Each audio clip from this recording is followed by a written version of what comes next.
문재인 대통령이 퇴임을 앞두고 김정은 북한 국무위원장과 친서를 교환했습니다. 대통령으로서의 마지막 안부였습니다. 오늘 청와대는 문 대통령과 김 위원장이 최근 친서 교환을 통해 지난 5년간을 회고하면서 한반도 평화와 통일의 노력을 계속 기울여 나가고 있는 데 대해 공감했다며 친서의 구체적 내용을 공개했습니다. 문 대통령이 먼저 20일 보낸 친서를 보면 먼저 아쉬운 마음이 담겼습니다. 문 대통령은 김정은 국무위원장과 손잡고 한반도 운명을 바꿀 확실한 한 걸음을 내디뎠다고 생각한다면서도 남북의 대화가 희망했던 곳까지 이르지는 못했다며 아쉽다고 했습니다.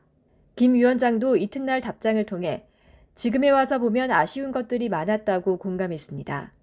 동시에 여지껏 기울여온 노력을 바탕으로 남과 북이 계속해 정성을 쏟아나간다면 얼마든지 남북관계가 민족의 기대에 맞게 개선되고 발전될 수 있다는 것이 변함없는 생각이라고 썼습니다. 한반도 운명을 바꿀 확실한 한걸음이란 지난 2018년 4.27 판문점 선언과 그해 9월 평양 공동선언, 9.19 군사합의 등 한반도 평화 프로세스를 향한 성과를 의미한 걸로 보입니다.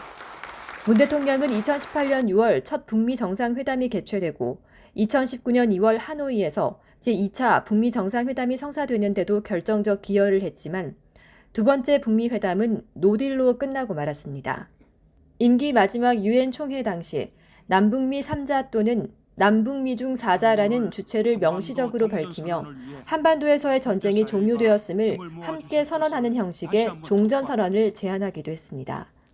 하지만 하노이 노딜 이후 가뜩이나 경색된 남북관계는 올해 들어 북한이 이미 10차례가 넘는 미사일 시험 발사를 감행하고 ICBM 발사 유예를 스스로 위반하며 안보 위기가 커진 상황입니다. 아쉬움을 채울 역할은 다음 정부의 몫으로 넘겼습니다. 문 대통령은 대화의 진전은 다음 정부의 몫이 되었다면서 김 위원장에게 한반도 평화라는 대의를 간직하며 협력해달라고 부탁했습니다.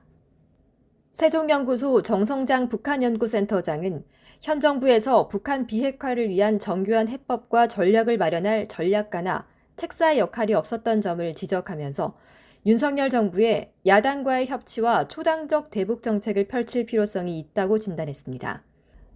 또 북한의 핵 미사일 능력 고도화에 대한 대응으로 중국과의 대화를 통해 한국은 안보를 위해 미국과 사드 추가 배치 문제에 대해 협의하지 않을 수 없다는 입장을 전달할 필요가 있다며 만약 중국이 사드 추가 배치를 원하지 않는다면 원유 제공 축소나 교역 통제 등을 활용해 북한의 핵실험을 막는 게 바람직하다고 했습니다.